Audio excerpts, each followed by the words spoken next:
Hi, I'd like to welcome everyone to today's Connect Science seminar series presentation, which will be given by Lisa Newman. Dr. Newman is the chief of the Division of Breast Surgery, the medical director of the International Center for the Study of Breast Cancer Subtypes, and the director of the Interdisciplinary Breast Program at Weill Cornell Medicine, New York Presbyterian Hospital Network. Her primary research has focused on race and ethnicity-related variation in breast cancer risk and outcome, the evaluation and management of high-risk breast cancer patients, such as those with triple-negative breast cancer, really in particular, as well as the use of neoadjuvant chemotherapy, surgical techniques such as skin-sparing mastectomy and lymphatic mapping and sentinel lymph node biopsy. She oversees, as I mentioned, an international breast cancer research and training program, and this involves a network of physicians and facilities in Ghana, in Ethiopia, in Nigeria, Uganda, Mexico, and the Caribbean. Her research has made significant and highly novel contributions to understanding a variety of questions related to breast cancer epidemiology, risk, and outcomes in African and African American patients. And I really wanted to add on a personal note that often we introduce people, the impact of whose work we may have limited appreciation for. In this case, however, this invitation came about because I had the pleasure of learning about Dr. Newman's career during the 2020 virtual AACR meeting in the context of her AACR Minorities in Cancer Research Jane Cook Wright lectureship. And this was a uniquely well-structured, compelling presentation, which struck me as representing the highest possible standard and a real model for executing a meaningful career that was full of important science, improvements in clinical practice, and engagement through leadership, through sustained collaboration, which I believe you'll hear about, education, training, and advocacy with those who are often not just underrepresented, but frankly also underrecognized in medicine and research initiatives. And with that, I'm going to turn the meeting over to Dr. Newman. I will note as I do that on her first slide, you're going to see the Connect Science website where you can review this presentation and also look for presentations you may have missed in the past. And lastly, if you have questions, and we will get to as many questions as we can at the end of the presentation, please do not put them in chat. Please put them through Q&A. And I will go to that site at the end of the talk. Dr. Newman, to you.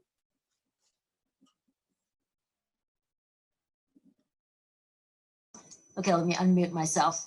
Now unmuted, I'd like to thank you for that beautifully kind and gracious introduction. I really appreciate being able to join you guys. It's such an honor to be able to present to this esteemed group that you have.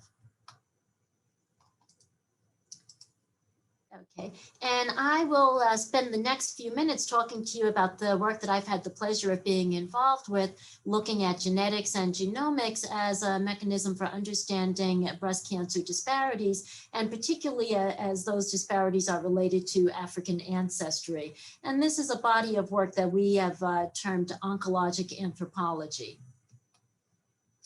Now, it's inevitable and certainly appropriate that whenever we discuss health outcome disparities related to racial ethnic identity, that we always turn to a discussion of socioeconomic disparities. And very clearly, when it comes to the specific problem of breast cancer, we can understandably assume that the higher poverty rates and the higher rates of being uninsured or underinsured among African American women will result in a delay in a breast cancer diagnosis, often resulting in a delay in treatment. And tragically, it can also be resulting in inadequate treatment. And ultimately, this will be translated into the higher mortality rates that we see from breast cancer in African American women. We've known for many years, however, that when it does come to the specific problem of breast cancer, that some factors other than socioeconomic disparities are also contributing to the mortality rates being higher in African American women from breast cancer compared to white American women. And an example of that evidence is from this study that I and several of my colleagues at the Harvard School of Public Health published many years ago, where we simply pulled together all of the data in the published literature looking at survival from breast cancer in more than 13,000 African American women compared to more than 75,000 white American breast cancer patients. And in all of these studies, the investigators accounted for some measure of socioeconomic status. So we had a very robust pooled sample size to evaluate, and even after adjusting for socioeconomic status, the African-American women had a statistically significant, nearly 30% higher mortality hazard. Furthermore, there are several features that characterize the breast cancer burden of African Americans that really cannot be ascribed easily to socioeconomics. For example, the younger age distribution of breast cancer in Black women compared to white women. Up to 40% of Black breast cancer patients are younger than the age of 50 at time of diagnosis, compared to only 1/5 of white American breast cancer patients being diagnosed in this premenopausal age category. As we will be discussing throughout this presentation, African American women have higher risks of the adverse tumor features in their breast cancers, such as the triple negative phenotype and high-grade lesions. There is also a very poorly understood higher population-based incidence rate of primary inflammatory breast cancer in the African American women, and a higher population-based incidence rate of male breast cancer in African Americans compared to white Americans.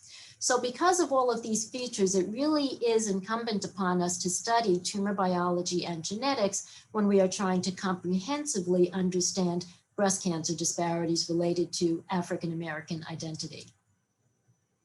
Now, you might appropriately assume that looking at clinical trials data would be a near perfect way for disentangling the effects of socioeconomic status from racial ethnic identity when you're trying to figure out what the stronger determinants are for these types of disparities. And this was the motivation behind a very well done study by Kathy Albane and colleagues, where they looked at the outcomes from all of the cancer patients with a variety of different cancers being treated on Southwest Oncology Group adjuvant therapy studies. They wanted to determine if equal treatment delivered in the context and through the rigor of clinical trial participation would result in equal outcomes regardless of the patient's racial ethnic identity. So happily, they did confirm that for the most part, equal treatment resulted in equal outcomes, but there was an exception. And for the African Americans on the hormonally driven cancer clinical trials, specifically breast and prostate cancer trials, there continued to be a higher mortality rate for the African American participants. So again, something seems to be specifically associated with African American identity that drives higher mortality risk for specific cancers such as breast cancer. So many of us that have been dedicated to disparities research over our careers were very excited about Kathy's study, and we were very gratified that it received a lot of attention through the media. But it was a little disappointing to see some of the media, such as this review from Time.com, referring to her study as an example of racial profiling in medical research.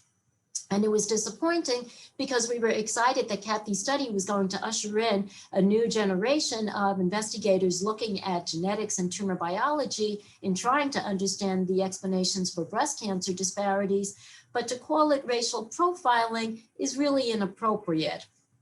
Racial profiling absolutely needs to be condemned when it is inserted into the criminal justice system and other aspects of society. But when it comes to cancer research, racial profiling is just one example of epidemiology, and we really must study all of the features that characterize our patients when we're trying to figure out why some patients have a better or a worse outcome than others. And an example of why this racial profiling, if you will, is so very important in cancer is evident if you look at the most basic of epidemiology statistics, population-based incidence rates and population-based mortality rates from breast cancer over the past several decades, which is what I'm depicting on this slide.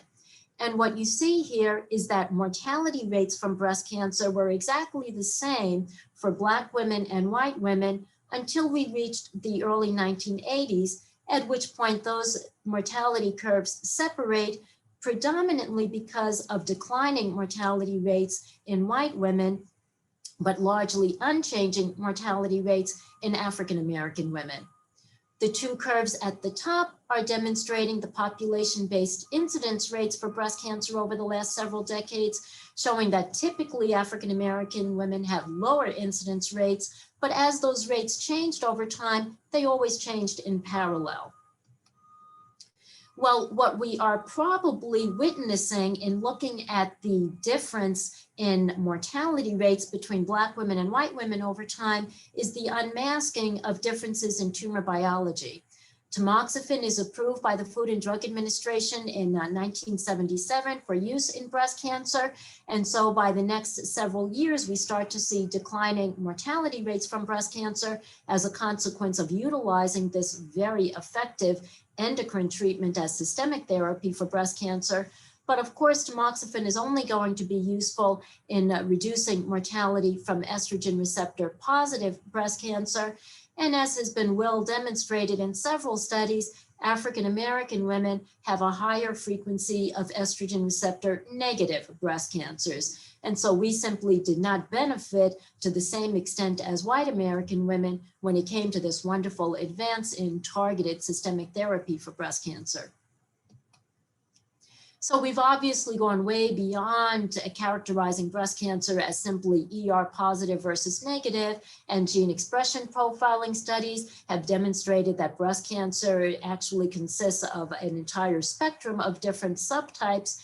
And of these intrinsic breast cancer subtypes, the basal subtype seems to be the biologically one of the most aggressive patterns.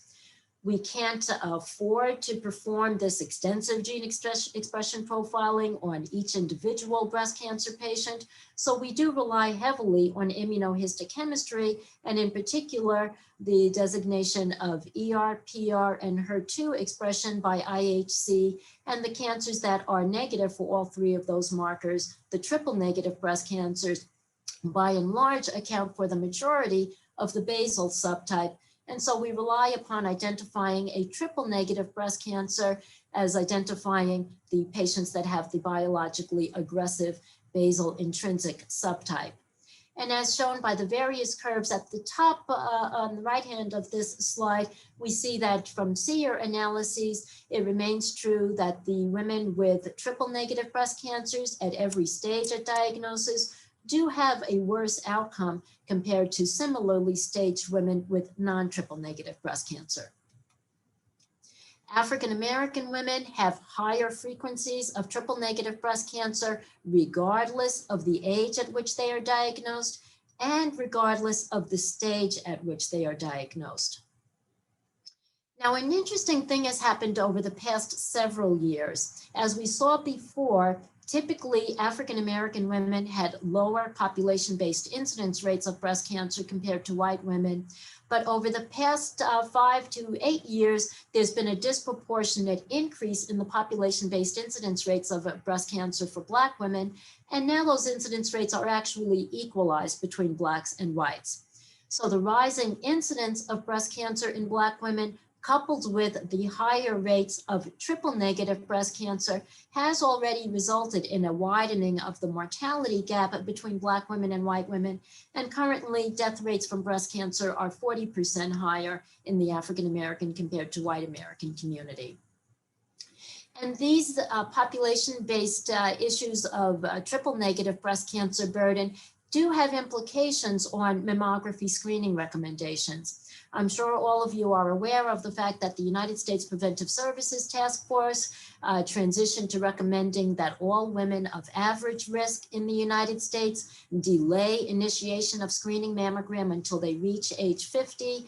They transferred to that screening mammography guideline in 2009 compared to the historic recommendation of women starting at age 40.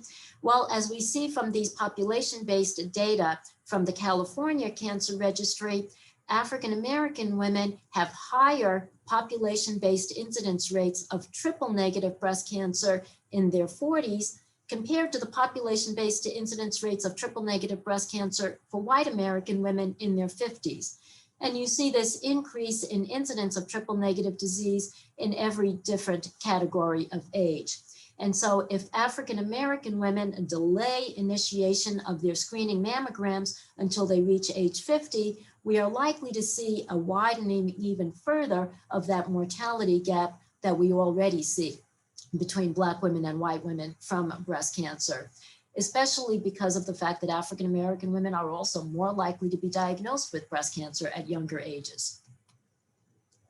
Now, the critics of screening mammography are always quick to point out that screening mammography may not necessarily be the answer to addressing breast cancer disparities related to the triple-negative breast cancer burden, because triple-negative breast cancers are more difficult to detect on mammogram, and they are more likely to present as the interval cancers, the breast cancers that are manifested by a new lump in the breast in a woman that has been undergoing yearly normal mammograms. And triple-negative breast cancers, as we pointed out earlier, do have higher mortality rates compared to non-triple-negative tumors, even when they are detected early. However, we do also have abundant data demonstrating that early detection of triple-negative breast cancer does still make a difference. And these tables are from a study conducted by the Memorial Sloan Kettering Group, another study from the National Comprehensive Cancer Network, both demonstrating that for triple-negative breast cancer detected smaller than 1 centimeter in size, which is largely going to be the screen-detected triple-negative tumors, when they are node negative, these cancers have excellent survival rates, regardless of whether they are treated with adjuvant chemotherapy or not. And so again, early detection of triple-negative breast cancer does make a difference. And this was one of the reasons why we conducted this study based upon the Henry Ford Health System Metropolitan Detroit triple-negative breast cancer patient population, where we looked at 200 triple-negative breast cancer patients, more than half of which had screen-detected disease among the African-American women, and nearly half of which had screen-detected disease among the white American triple-negative breast cancer patients. And we looked at a whole host of factors to try to identify what predicted for a better outcome in a triple-negative breast cancer patient. And among the Black patients, as well as the white patients with triple-negative disease, having that triple-negative breast cancer detected early with screening mammography was the strongest predictor of a good outcome. And so the bottom line message is that screening mammography is effective at early detection of triple-negative breast cancer, and early detection of that triple-negative breast cancer with screening mammography results in a better outcome. So I would argue that screening mammography at relatively younger ages is even more important when it comes to African American women. But as a breast surgeon, I advocate in favor of screening mammography beginning at age 40 in all women in the United States. And it's important when we talk to some of our colleagues in primary care and family medicine that they understand that offering screening mammography to their patients at age 40 will not be non-compliant with the U.S. Preventive Services Task Force guidelines, because all of the screening guidelines, including those of the U.S. Preventive Services Task Force, do still promote that women should at a minimum have access to screening mammograms beginning at age 40. So several investigators have been looking into whether or not there are lesions within benign breast tissue that might be precursor lesions to aggressive breast cancers, such as triple-negative breast cancers. We've known for a long, long time that women who have proliferative changes in their breast to the extent where they require some type of a breast biopsy, that these multiple biopsies are indeed a risk factor for future breast cancer, because they probably are identifying women that have overactive hyperproliferative breast tissue.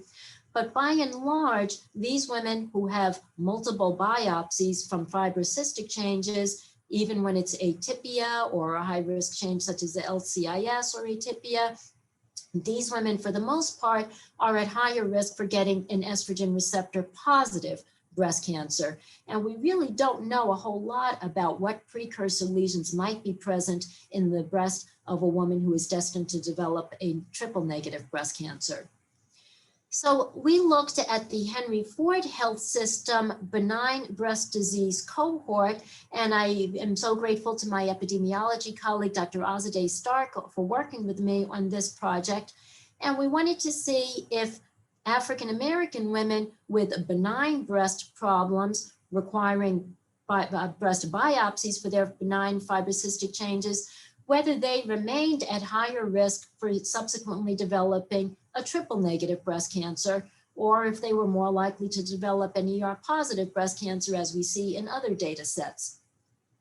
So this benign breast disease cohort had approximately 6,000 women in it, all of whom had some type of a benign breast biopsy, and nearly half of these women were African American, because metropolitan Detroit has a very large African American community. All of the patients had comparable follow-up of more than 10 years, and there was a similar stage distribution for the breast cancers that did develop in the African American and white American patients. But we did find that the incidence rates of triple negative breast cancers were approximately 4-fold higher for the African American women compared to the white American women. Again, consistent with there being something that seems to be inherently different about the mammary tissue of African American women, increasing the likelihood of getting a triple negative breast cancer down the road. Now, this pattern of seeing higher frequencies of estrogen receptor negative and triple negative breast cancers in African ancestry women is actually not something that's unique to the United States.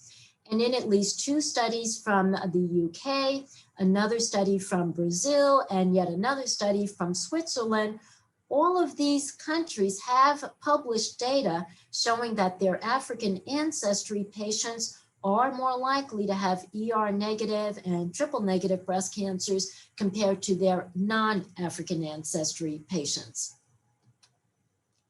And so the group that I've worked with in conducting breast cancer research for the past nearly 20 years now, we've been very interested in evaluating the breast cancer burden of women who live on the continent of Africa to determine whether or not we can identify some heritable marker among women with African ancestry that predisposes to the development of the triple negative breast cancer phenotype. And we are very confident that this international type of work will not only be valuable in understanding domestic breast cancer disparities, but it also gives us a very unique opportunity to learn more about the etiology of triple negative breast cancers, which is a type of breast cancer that we really don't know a whole lot about in terms of its causative risk factors. So we've conducted several studies over the past more than 15 years looking at breast cancer patterns in Ghanaian women. Ghana is located in Western Sub-Saharan Africa, and the cancer treating physicians at the Comfort-Nochi Teaching Hospital located in Kumasi, Ghana, are the physicians that I initially started working with when we embarked upon this international effort more than 15 years ago.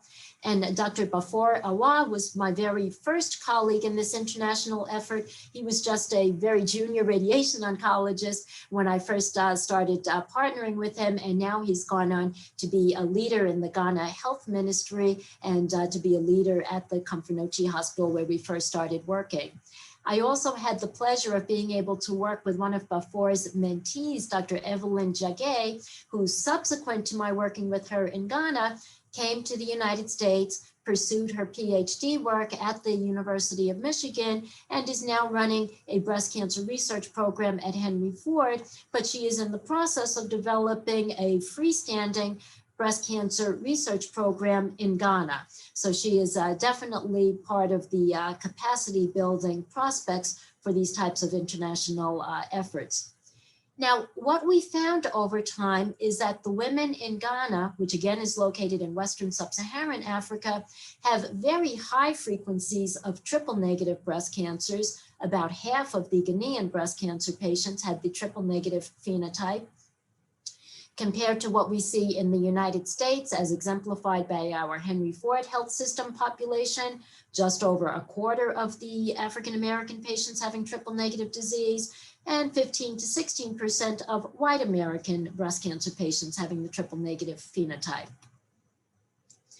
More recently, we have also been partnering with cancer treating physicians at the St. Paul's Hospital Millennium Medical College facility in Addis Ababa, Ethiopia, and looking at the breast cancer burden of women from Ethiopia as exemplified by this hospital in Addis Ababa, which is located on the eastern coast of Africa, we actually see relatively low frequencies of triple negative breast cancers. So the frequency of triple negative disease in Ethiopian women is only about 15%, comparable to what we see in white American women and European women. About half of the Ghanaian patients have triple negative tumors, and the frequency of triple negative phenotype in African American women is intermediate between what we see in Ghanaian women and what we see in white American women.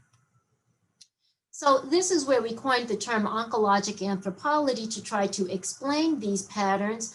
And we believe that these patterns are evidence that there is something of a heritable nature associated with African ancestry that predisposes women to the triple negative phenotype. And it seems to specifically be associated with Western sub-Saharan African ancestry. The transatlantic slave trade from several hundred years ago brought the ancestors of contemporary Ghanaians across the ocean to serve as slaves in the colonies of the Americas and in South America. And so as contemporary African Americans, we have much more shared ancestry with contemporary Ghanaians than we do with contemporary Ethiopians, because the slave trade from East Africa largely brought the ancestors of East Africans, including contemporary Ethiopians, further eastward to populate the Mideast and to populate Asia. Now, many of you are probably aware of the highly publicized recent efforts to condemn use of race in medical algorithms. And when it comes to self-reported race, I can understand some of the concern here, but we have to be very careful of the slippery slope where we might be ignoring a very powerful technology in terms of understanding and characterizing genetic ancestry as one aspect of racial identity. And genetic ancestry may well have important relevant implications in cancer research and cancer biology. And one of my research colleagues, Dr. John Carpton from out in USC, he and I have been very aggressive and trying to motivate many of our colleagues to look at genetic ancestry as one component of understanding different types of disparities. And this work probably is going to be quite relevant in breast cancer research. And so a few years ago, I was really excited to have had the opportunity to recruit this brilliant card-carrying geneticist, Dr. Melissa Davis, who is also one of John Carpton's mentees. We were able to recruit Melissa to serve as the scientific director for our international program, the International Center for the Study of Breast Cancer Subtypes. And for most of Melissa's career, she's been a world expert in studying a particular gene, the Duffy gene, or the atypical chemokine receptor 1, Duffy antigen receptor for chemokines, or DARK gene. Studying the Duffy gene when it comes to disparities is a really interesting prospect, because there is a particular variant or allele of the Duffy gene known as the Duffy null variant, which is quite specific for being fixed in relation to Western sub-Saharan African ancestry. And so it is basically an ancestry informative marker. Now, as I mentioned, Melissa is a world expert in looking at the Duffy null variant related to different health outcomes disparities related to African ancestry, but others have as well. And this is just a snapshot of a study conducted by the investigators from the AMBER Consortium, a collective group of brilliant researchers that have looked at breast cancer cases and controls from several different registries that have come together to work on studying breast cancer disparities. And in this particular study, they were looking at differences in levels of circulating chemokines that are potentially associated with cancer pathogenesis between healthy Black women and healthy white women that had not yet been diagnosed with any type of cancer. And they did indeed find that a handful of these circulating chemokines had statistically significant differences in their levels between the Blacks and the whites. And then when they did admixture mapping, what they found was that the Duffy null variant was the genetic marker that was linked and seemed to be the causative link in accounting for these differences in the circulating chemokine levels. So again, the Duffy null variant is intriguing when it comes to potentially being associated with cancer pathogenesis. In other studies, the Duffy null allele, which is linked to Western Sub-Saharan African ancestry, has also been shown to be the genetic link causing benign ethnic neutropenia, where people of African ancestry tend to have a lower baseline white blood cell count. This white blood cell count being lower doesn't have any clinical implications. It's just something that we see in blood test monitoring. The Duffy null allele has, however, been implicated in disparities in transplant rejection, and now many of us, including our international group, are looking at its possible association with breast and prostate cancer disparities. So we were very excited in having Melissa conduct some of her work looking at the Duffy null variant in the large breast cancer biorepository, which now features breast specimens from actually well over 2,000 breast cancer patients now, representing women from the United States and women from West Africa in Ghana, as well as women from East Africa in Ethiopia.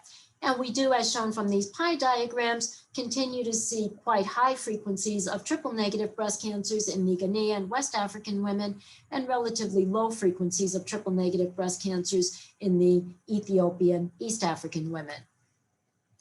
Now, most of the genome-wide association studies that have tried to identify alleles that are linked to breast cancer development, or in particular ER negative or triple negative breast cancer development, the high majority of these studies have focused on women of non-African ancestry. And so the Duffy null variant is largely overlooked in the majority of those genome-wide association studies.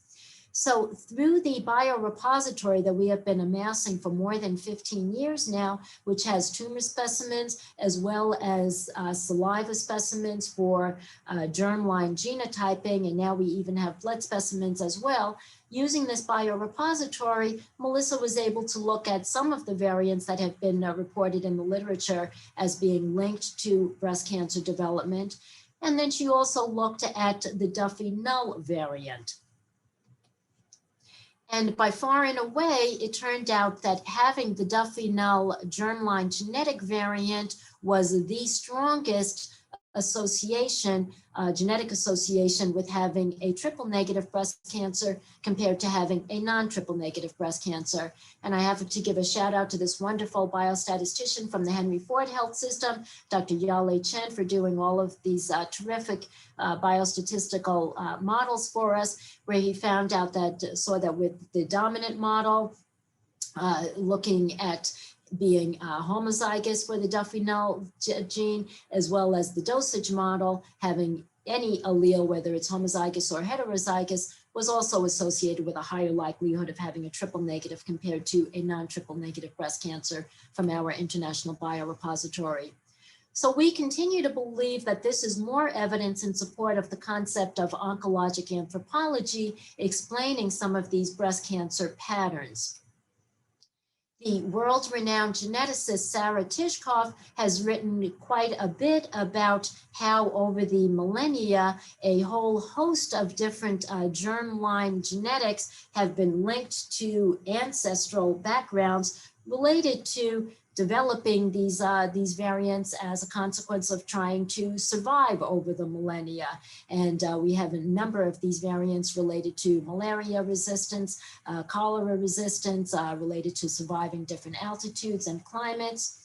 Well, the Duffy null variant is one of those variants that was also acquired over the millennia, and it was acquired as a mechanism of trying to survive the deadly disease of malaria.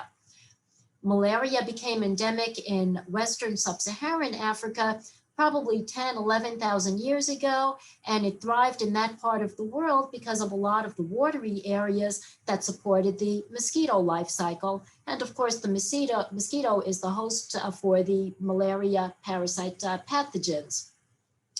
Because malaria is such a deadly disease, a variety of different genetic variants arose as mechanisms to try to acquire resistance against this deadly disease.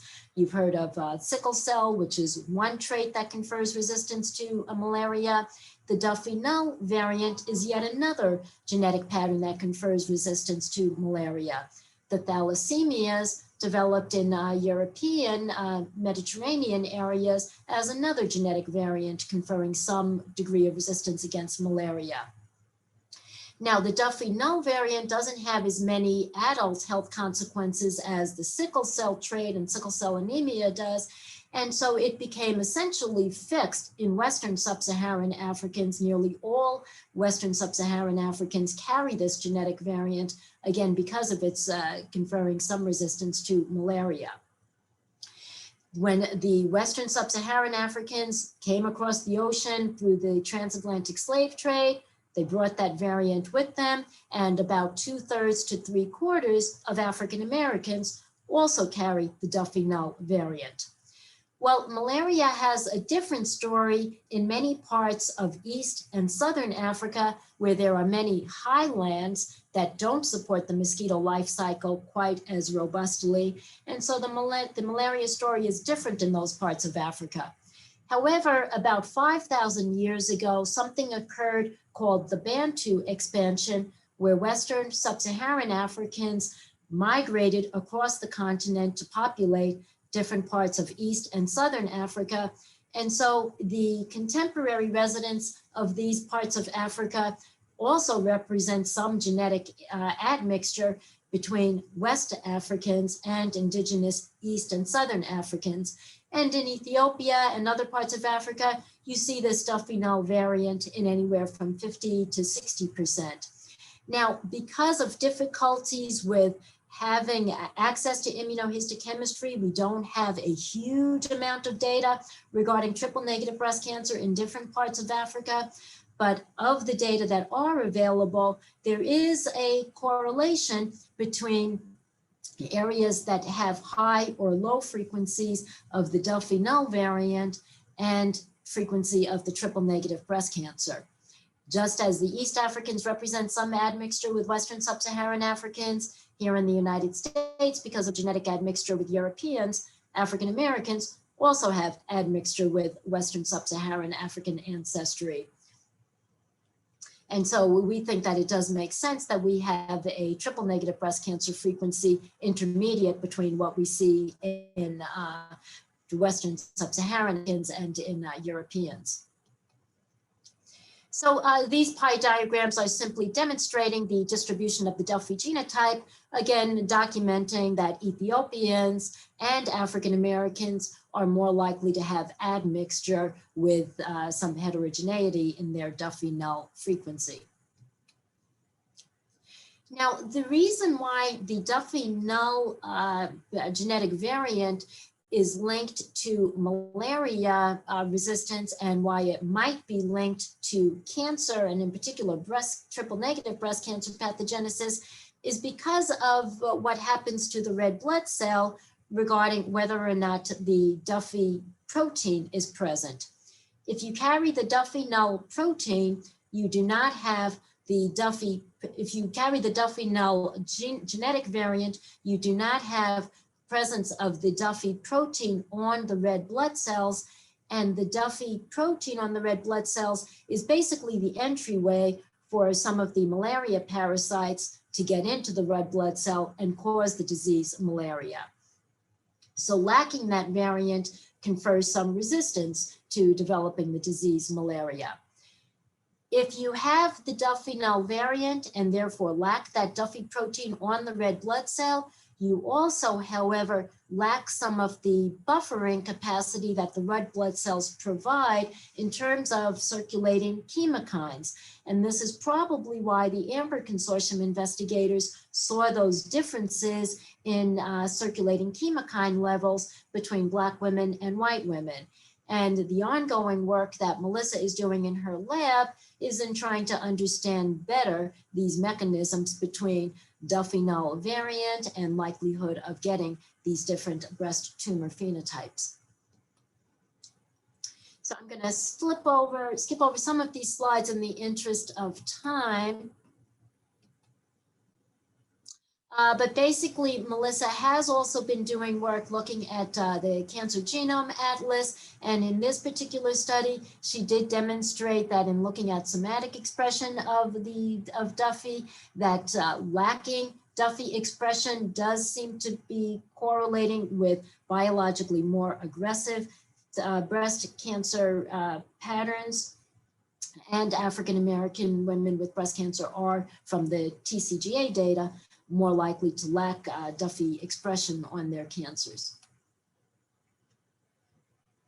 And this is another study that we worked on with Dr. Clayton Yates, where Clayton has been doing triple negative breast cancer profiling. And we do seem to see that there are distinct triple negative profiles when you start looking specifically at women with African ancestry.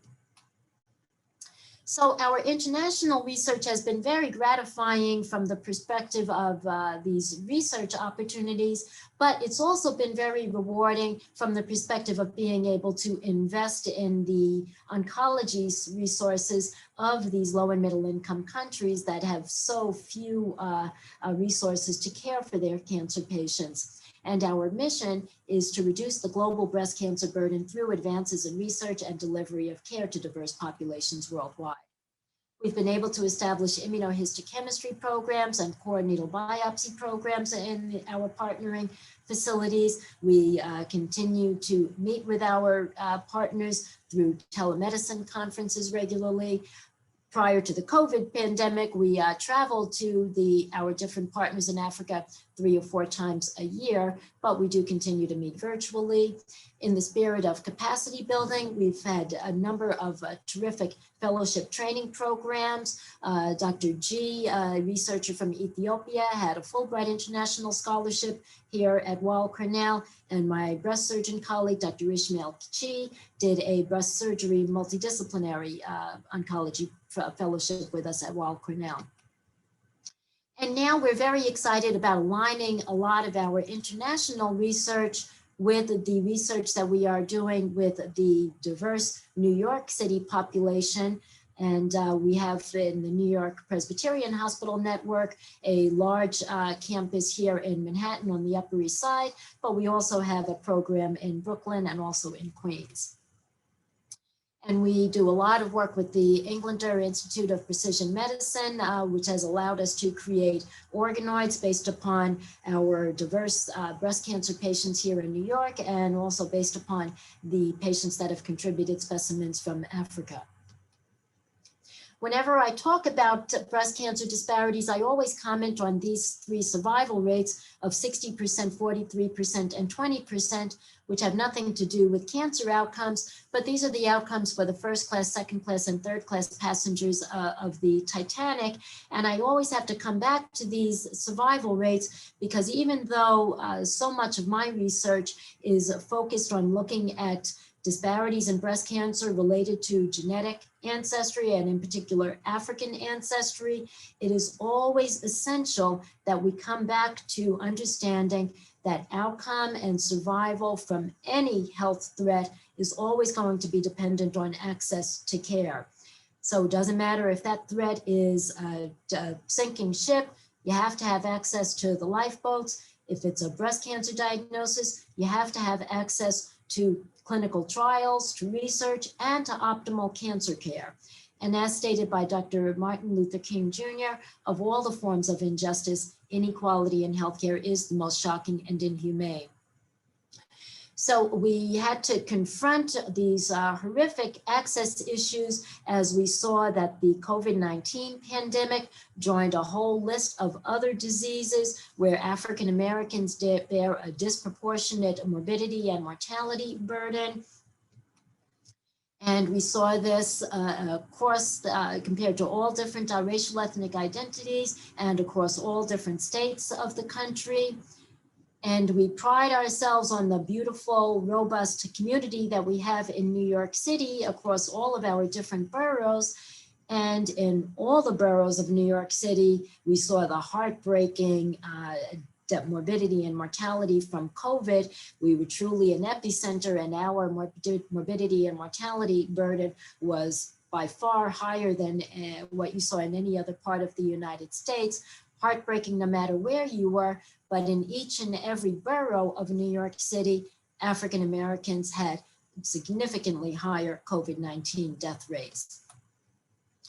So I certainly, like most of you, take great pride in physicians, and in particular in cancer physicians, being incredibly empathetic, kind-hearted people. That's why we go into cancer research. That's why we go into clinical management of cancer, because we care and we want our patients to survive the threat of cancers. But we do have to accept the fact that systemic racism is present in our environment as well. Not necessarily by anybody's intent, but through silence and inactivity, we have also contributed to systemic racism, accounting for some degree of breast cancer disparities. We can see this if we look at the mammography screening guidelines. As I mentioned previously, the U.S. Preventive Services Task Force in 2009 converted to recommending that women in the United States wait until they reach age 50 before getting that first screening mammogram. In the very comprehensive publication that appeared in Annals of Internal Medicine by the USPSTF, there was zero mention of disparities and zero mention of how that screening mammography guideline might impact the breast cancer burden of African American women, who are more likely to die from the disease, more likely to be diagnosed with biologically aggressive forms of the disease, and more likely to be diagnosed with the disease at younger ages. In genetic testing, it's been very well demonstrated by several investigators, and I'm showing only one reference here, that physicians are less likely to present genetic testing opportunities to African American patients. Well, this has real-time relevant implications today. We now have PARP inhibitor therapy that is very effective in treating BRCA mutation-associated breast cancers.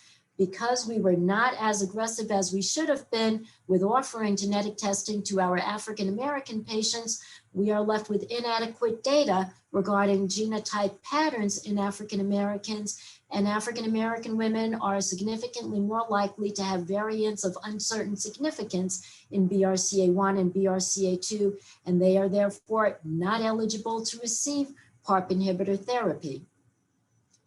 In terms of clinical trials accrual, it's been demonstrated by several investigators, again, only one citation that I'm referencing here, that in this particular reference, I'm showing data from a survey study where clinicians in United States prominent cancer centers were likely to view minority patients as less desirable for clinical trial participation, and not necessarily because of comorbidities, because of the fears regarding the time that it would take to explain and present the clinical trial opportunity to their minority patients, and because of concerns that the patients would automatically not be interested in clinical trial participation. These are some of the aspects of systemic racism that leave us with African Americans being underrepresented in our clinical research efforts. So many of you have probably seen this highly publicized study from Dr. Ned Sharpless predicting that we will see an excess of approximately 10,000 deaths from colorectal and breast cancer in the next decade as a consequence of the COVID recession and the impact of COVID and social distancing on our research programs, as well as on our cancer screening programs. We can probably expect that African Americans are going to be disproportionately impacted by these excess deaths projected over the next several years. The COVID recession has resulted in a disproportionate loss of employment and therefore employment-based insurance among African Americans. Our safety net hospitals have been disproportionately devastated by the COVID burden. These safety net hospitals were already strapped for healthcare resources, and having to manage COVID patients devastated many of them, and several of them are on the brink of bankruptcy or having to close several of their programs. And these safety net hospitals not only serve as economic hubs for the inner city neighborhoods where many of them are located, but they are also the source of cancer care for many of our underrepresented minority patients, including many of our African American patients. Many of our advocacy and philanthropic groups, we relied upon them for community outreach programs, and many of these advocacy organizations relied upon public activities such as Races for the Cure and luncheon, evening galas for fundraising. They are being hit disproportionately by the COVID recession as well. And that means less of their philanthropic, generous funds are available for community outreach to our minority patients in terms of cancer outreach and cancer education, cancer treatment. I am very concerned that the COVID recession and all of our hospital budgets that are looking to cut back, that many of these budgets are going to see disparities research and navigation services as the lower hanging fruit to be cut in those budget cuts as they try to survive the COVID recession.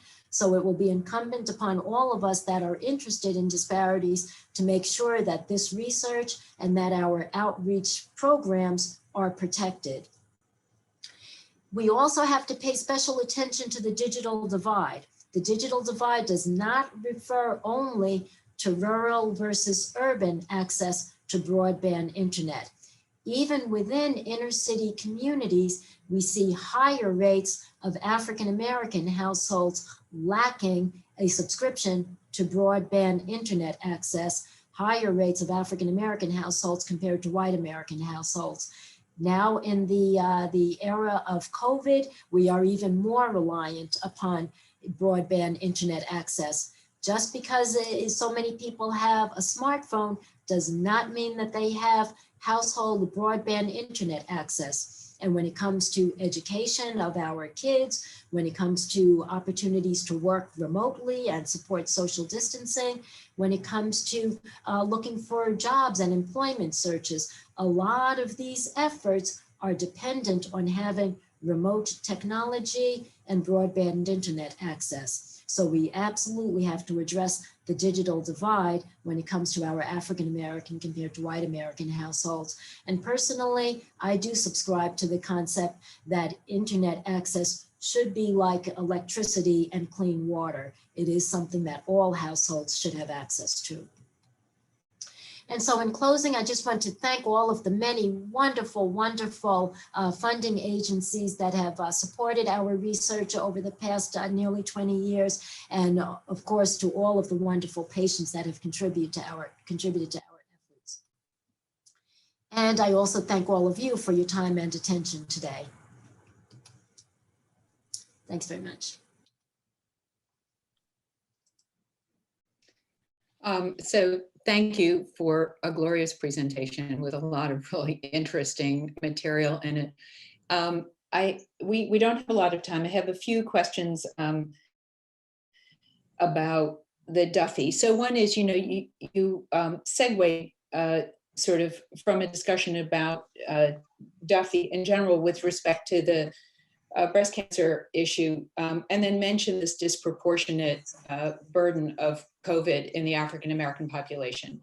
And one question that clearly arises, since we understand that at least part of COVID morbidity is related to chemokine and cytokine overrun, is whether Duffy-Null, if one really thinks of this in part as a red cell sink for chemokines, whether this is overrepresented in this population of African-American patients who bore this real burden of morbidity and mortality from COVID. Is that being looked at by your group or by others? Yeah, so that is a great question, and it is definitely something that we are studying. We were very excited to have been awarded one of the Weill Cornell Medicine Dean's grants in COVID research, and the aspect of our research is going to be related to looking at the Duffy-Null variant and how it might be involved with severity of COVID. Are already some data suggesting that the Duffy-Null variant is implicated in severity of asthma and other pulmonary diseases. So it does make sense that it potentially could be somehow linked with COVID pneumonia severity and the cytokine storm. And another question. Data yet. It's just this was just recently funded. Okay. And another question related to your observations about onset of mammography and potentially patient education around these issues. And so the question arises, there are these concordant groups of patients, right? So patients, African-American patients who have sickle cell anemia, African-American patients who have thalassemia, who in terms of the anthropologic argument are likely or much more likely to be Duffy negative as well, to have or Duffy null, not Duffy negative. These are also patients who are have extensive red cell typing because of their transfusion requirements for their hematologic diseases. Unlike most people, that information is actually known. Are you pursuing, or are people pursuing any particular efforts to look at whether doing different counseling with those groups of patients or ascertaining this potential risk factor would influence compliance or behavior or interest in early mammography or advocacy for early mammography, or even knowledge among the doctors taking care of those patients that this is an issue? It's sort of a rambling question, but it's all interconnected. Yeah, it is, and it's a great question. We have not done that type of work yet, but in the work of terrific researchers such as the investigators with the Wisdom study, looking at how different genetic profiles might be used to individualize mammography screening and other types of breast cancer screening programs, it's entirely possible that variants such as the Duffy-Null variant will play into those screening recommendations. I do think that some of these ancestry informative markers will end up being useful in gene expression, genotyping profiles, and determination of individualized cancer screening models. Okay, we are almost out of time. Are there any other questions from the Q&A? All right, well, I have a question here. It says, most epithelial cancers have luminal and basal counterparts. Within the African-American population, is there a higher incidence of basal-like cancers in other carcinomas? Or is this discrepancy specific to breast cancer or glandular cancers, or those driven by hormones?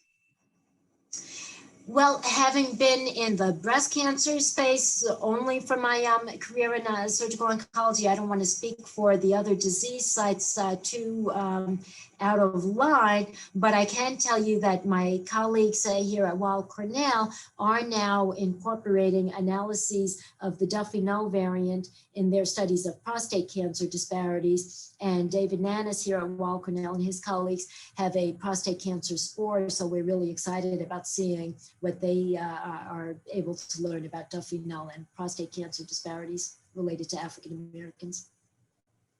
Thank you.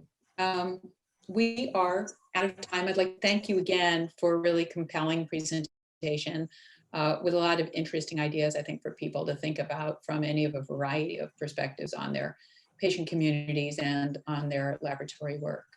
So thank you all for joining us, and thanks to our speaker again. Thank you very much, Eva. It's been a pleasure. All right.